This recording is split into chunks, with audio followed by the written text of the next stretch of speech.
But I'm curious to hear from your standpoint. I mean, you came as a Westerner to this thing called Buddhism.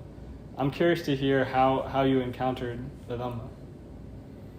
Well, the very first time, actually, I was on a surfing trip in Mexico and coming back up through Tijuana, Mexico, and walking along the street. They have a lot of pottery shops that sell all kind of pottery and things like that. And I had seen them before, but this one time something caught my eye and I looked in. There was a golden statue sitting up above all the black cats and matadors and bulls and other things that you find.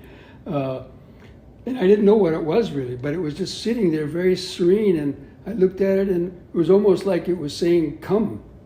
You know, and so I went in there actually and bought it. And I didn't know what it was.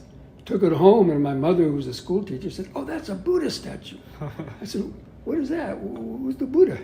She said, "Go look it up in the Encyclopedia Britannica." And that's about the only books available those days, to find out anything. This was 65 or 64 or something like that. Anyway, that was my first exposure. But then there was no place around to learn anything about Buddhism. This was before any temples were here in America or anything. The next time was during a world religions class in junior college. And we had to study all the various, religions and then write a paper on which one interested us the most. And I chose Buddhism. I don't really know why, but I went to the library, and a big library in an American city or Riverside, medium size. But there were only 4 books on Buddhism in the whole library. But anyway, I read about these general ideas of the Four Noble Truths, karma and rebirth and suffering, and about nibbana and meditation, and it sounded, very interesting. And so I wrote a paper on it. And I got an A+ on the paper. First and last one I ever got. But then again, that was in 1971, and just after I'd gotten out of Vietnam and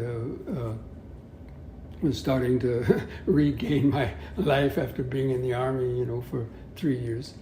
But there was still at that time there was no temples or no access to Dharma before the internet. There was.